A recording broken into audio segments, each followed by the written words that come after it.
Assalamualaikum warahmatullahi wabarakatuh. Selamat siang. Salam literasi. Saat ini saya ingin ngobrol tentang ngobrol sendiri. Kenapa sih suka ngobrol sendiri?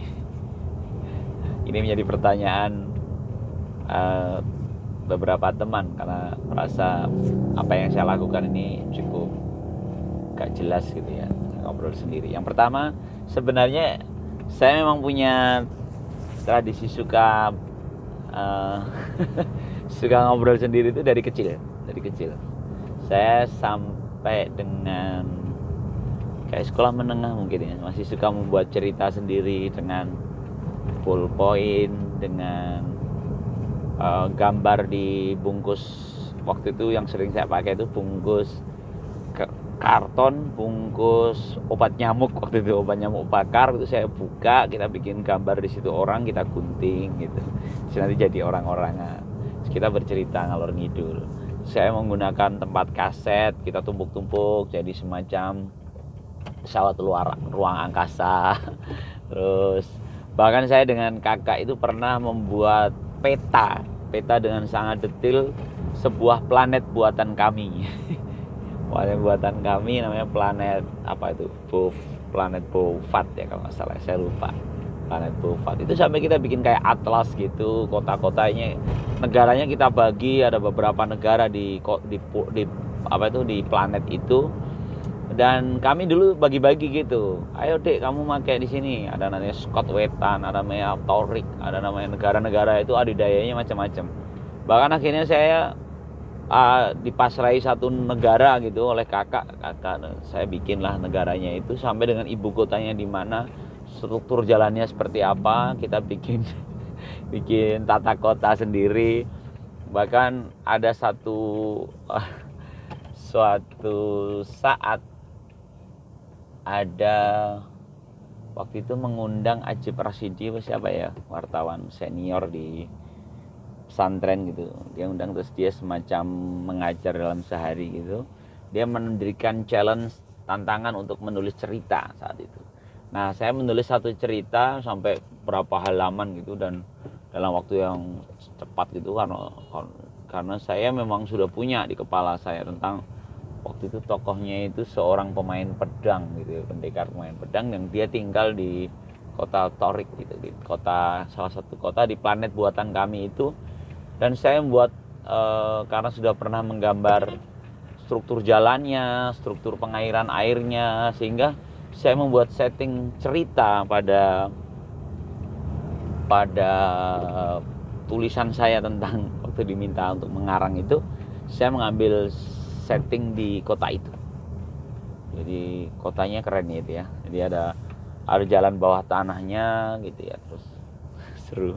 Itu ada di kepala kami semua itu, saling berkhayal. Tapi memang menarik sih, karena tadi ketika saya diminta menulis sesuatu, menulis cerita, kita langsung mudah menumpahkannya gitu. Karena sebenarnya settingan kota, settingan negara, settingan bahkan planet itu kita sudah buat gitu, sudah buat di kepala kita gitu. Ada sampai petanya itu, saya nggak simpan ya. Kita bikin semacam atlas gitu, bahkan cuacanya, bahkan kutubnya di mana gitu ya, sebab di posisi saljunya ada di mana gitu di planet itu. Seru ya. Nah, jadi sebenarnya sudah lama saya punya hobi ngomong sendiri gitu ya, ngomong sendiri, berkhayal sendiri. Ya memang semakin tua, ada yang bilang kan memang masa imajinasi kita itu di masa kanak-kanak, dan itu akan direbut oleh realita ketika kita beranjak dewasa. Jadi beranjak dewasa itu membuat kita semakin tidak imajinatif, karena realita itu merenggut kita, memaksa minta dipikirkan gitu, realita itu menjadi lebih serius. Nah, sampai dengan akhirnya saya kenal seperti ini ya, kenal ngomong sendiri, bingung mau ngapain. Saya bikin puisi ya, terus termasuk konten ngobrol sendiri yang berapa hari ini saya pakai ini, sebenarnya kan karena Saya merasa di kepala saya itu nggak jarang berhenti ya, selalu ada pikiran-pikiran yang butuh dituangkan, disimpan di mana gitu. Seringkali istri yang biasanya nangkep saya, biasanya pulang mulai dari saya memulai hari itu sudah ada, biasanya sudah ada pikiran yang memercik itu, terus terkadang itu menggumpal jadi sebuah apa ya, kalau nggak dituangin itu penuh di sini. Ya saya tuh mulai dari bangun sholat subuh mau ke masjid itu tuh sudah penuh, kepala itu sudah. Ya seperti siang ini saya sengaja mau ngomongin tentang ngobrol sendiri ini ya. Ngobrol sendiri ini menjadi sesuatu yang memang kebutuhan buat saya. Lalu ketika konten ini memang jadi akhirnya kurang bagus sebenarnya, karena saya tidak terlalu memperdulikan konten yang menarik dalam ini di ngobrol sendiri, karena yang penting menumpahkan isi pikiran. Mungkin perlahan-lahan nanti akan ada apa ya, terpikir juga untuk membenahi atau mencari cara yang menarik buat teman-teman. Kalau ini sebenarnya memang bukan buat teman-teman, ini buat saya pribadi, karena saya memang susah ya untuk, kalau nggak dituangkan bisa stres. Iya, stres.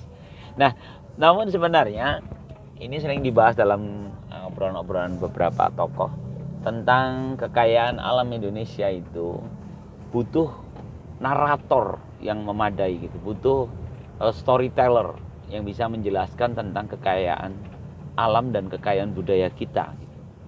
Jadi sebenarnya kalau mendengar kayak gitu tuh kadang-kadang terpanggil juga, oh jangan-jangan kita bisa ikut andil di situ, walaupun kemampuan bahasa saya kan lemah ya, sehingga saya tidak bisa menggunakan bahasa asing. Jadi bukan seorang narator yang menjelaskan siapa kita gitu, karena saya nggak punya cukup kemampuan ilmu alat itu, dan itu sebenarnya cukup saya sesali ya. Karena saya ingat betul bagaimana dulu almarhum bapak saya saat memberikan nasihat ya, itu awal-awal saya masuk pesantren dulu.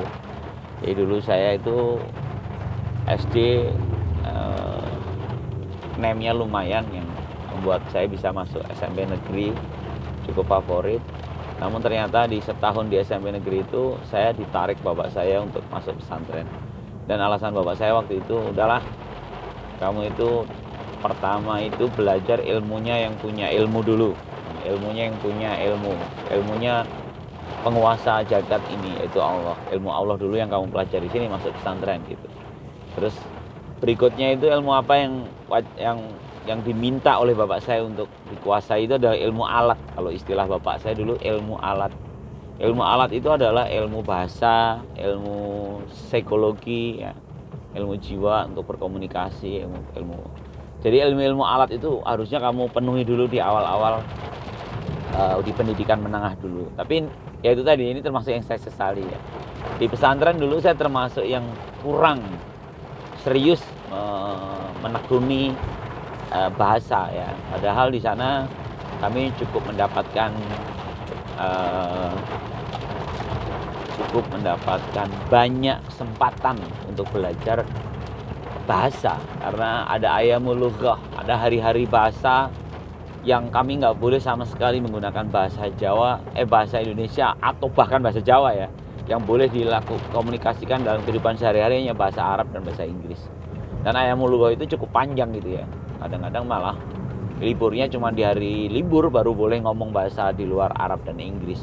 Itu yang sebenarnya kalau kita mau manfaatkan, kalau saya dulu mau manfaatkan, tentu ini akan sangat membantu dalam meningkatkan cara kemampuan saya berbahasa asing ya. Sayangnya dulu karena dipaksa begitu, saya lebih banyak diam karena takut kena hukuman. Dan seringkali juga kena hukuman, karena kalau ketahuan ngomong bahasa Indonesia dipanggil mahkamah lughah dapat hukuman. Dulu saya sering ketangkep mahkamah lughah. Dan itu nyesel sih ya. Harusnya kalau misalnya dulu punya kemampuan ilmu alat itu, bisa jadi saya lebih luas ya, ruang baca saya lebih luas, ruang bincang saya. Karena itu dalam posisi yang sudah sangat terbatas ini ya, sudah mau gimana lagi, ini yang saya punya, nggak terlalu banyak bisa bahasa asing.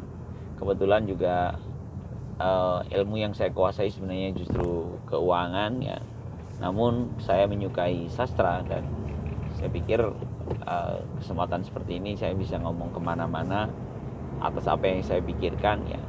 Karena saya merasa bahwa ini adalah bagian yang harus saya tuangkan sebelum mengendap di kepala saya dan gak guna. Gak guna. Ya, jadi itu ya. Jadi inilah mungkin memang apa namanya liarnya isi kepala saya itu sudah dari sejak kecil ya, yang butuh disalurkan. Sampai dengan dulu itu di pesantren kami kan pantangan untuk nonton film, itu pun saya sampai bela-belain memaksa mengumpulkan uang, mengatur strategi lompat pagar untuk menonton film, karena film itu termasuk apa ya, bayangkan aja hanya dalam 2 jam kita bisa menyelesaikan satu cerita yang mungkin kalau kita baca buku bisa jadi lebih dari 2 jam gitu waktu itu ya, karena saya waktu itu belum terlalu banyak kesempatan membaca ya, akhirnya menonton film itu menjadi bagian yang kita yang penting itu.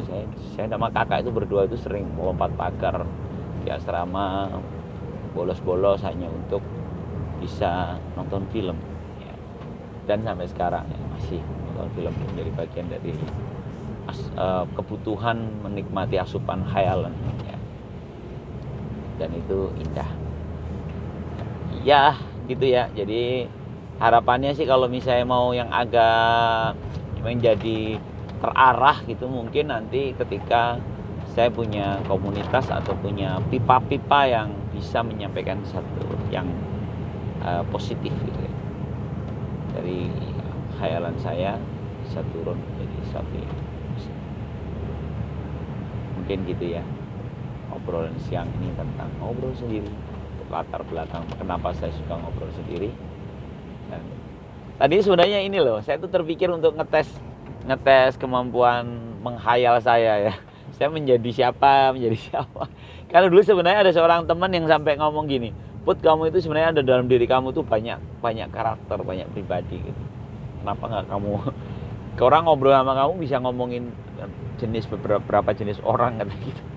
Sebenarnya saya pengen dalam satu kesempatan gitu di sini ini saya mengeksplor sisi-sisi lain dari diri saya gitu ya. Karena kalau biasanya itu di konten-konten sebelumnya itu kayaknya gue terlalu baik gitu di obrolan sendiri itu gue terlalu baik. Padahal sebenarnya liar banget ya.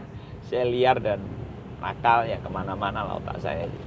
Bahkan ada pribadi-pribadi yang sebenarnya bisa kita kapan-kapan mau tak coba ya. Mungkin saya ngomong sendiri atau monolog atau menceritakan sesuatu gitu. Bisa jadi nanti itu akan kita coba dalam satu kesempatan. Mungkin itu ya. Selamat siang, salam literasi. Assalamualaikum warahmatullahi wabarakatuh.